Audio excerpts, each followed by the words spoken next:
সেলেতে আসা আরো একটা গুরুত্বপূর্ণ প্রশ্ন সমাধান করব। প্রশ্নটা হলো সমকোণী ত্রিভুজের বাহুর অনুপাত কোনটা? দেখেন, সমকোণী ত্রিভুজের বাহুর অনুপাত আমরা বের করতে পারি হচ্ছে ছোট দুটা বাহুর বর্গের সমষ্টি যদি বড় বাহুটার বর্গের সমান হয়, সেটাই হচ্ছে সমকোণী ত্রিভুজ। যেমন আমরা এই যে 3:4:5, এটা আমাদের খুবই পরিচিত একটা অনুপাত। দেখেন, 3-এর উপরে স্কোয়ার করলে কত হয়? 9। 4-এর উপরে স্কোয়ার করলে কত হয়? 16। এই 9 আর 16 যোগ করলে কত হয়? এই 9-16 যোগ করলে হয় 25। আর 5-এর উপরে স্কোয়ার দিলে কত হয়?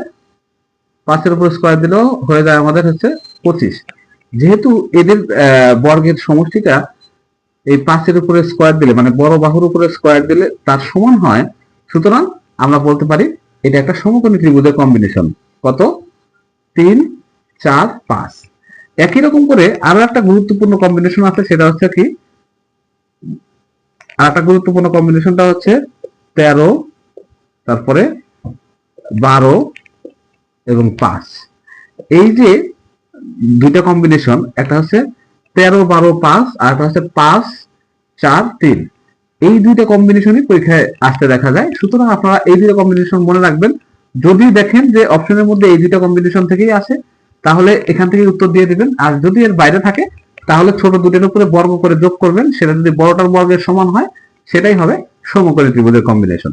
তো আমরা আগে দেখি যে এই যে দুইটা কম্বিনেশন, এদের মধ্যে কোনোটা আছে কিনা। তো আমরা লাস্টে দেখতে পাচ্ছি যে 13:12:5, এটা হচ্ছে আমাদের এই কম্বিনেশনের সাথে মিলে যায়। সুতরাং আমরা বলতে পারি এই ঘ নাম্বারই হচ্ছে আমাদের সমকোণী ত্রিভুজের কম্বিনেশন।